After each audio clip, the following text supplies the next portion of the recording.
Morning everyone, welcome. Today's video, and I hope that you all can hear me. I have been working on trying to figure out what is going on with this audio. So hopefully it's fixed.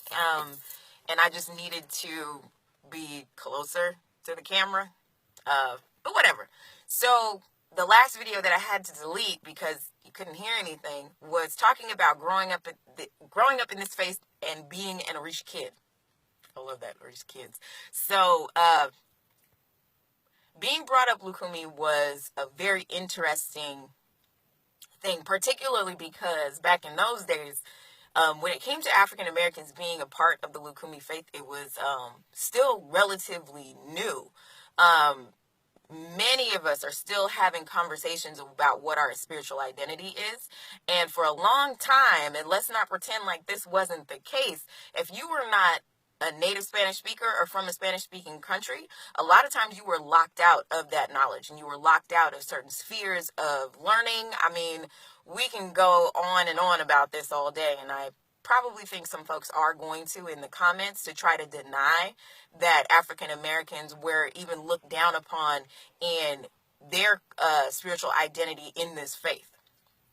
And so being an African American kid in a Lukumi sphere was very interesting because many times I found myself being an outsider because I wasn't a native Spanish speaker. So even though I speak Spanish now, kind of, sort of, it's not in a way that would have me be very much involved in the Spanish-speaking Lukumi Santeria community.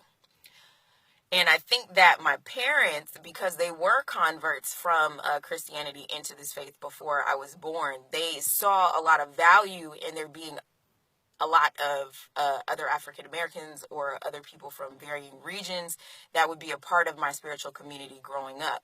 So being a rich kid is tough, primarily in regards to the social aspects of it. Like, I used to love and enjoy going to bembes and tambors and things like that because I was finally able to be around other kids that understood me.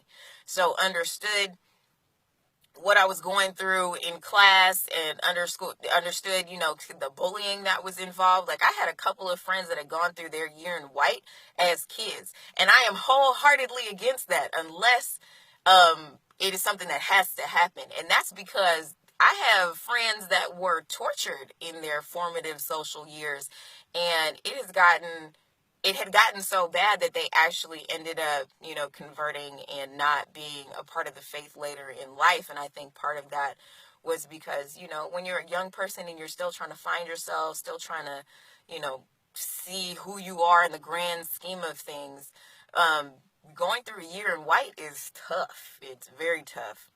So I think that as adults in the community, a lot of times we're not as mindful of the experiences of our children in this faith because it's just like, this is what I practice, this is what we practice, that's it. But I'd encourage parents to talk to their kids about what it's like to be a child that is an Orisha worshiper in communities where there aren't very many of us. So if you have specific questions, please post them in the commentaries section so that I can answer them.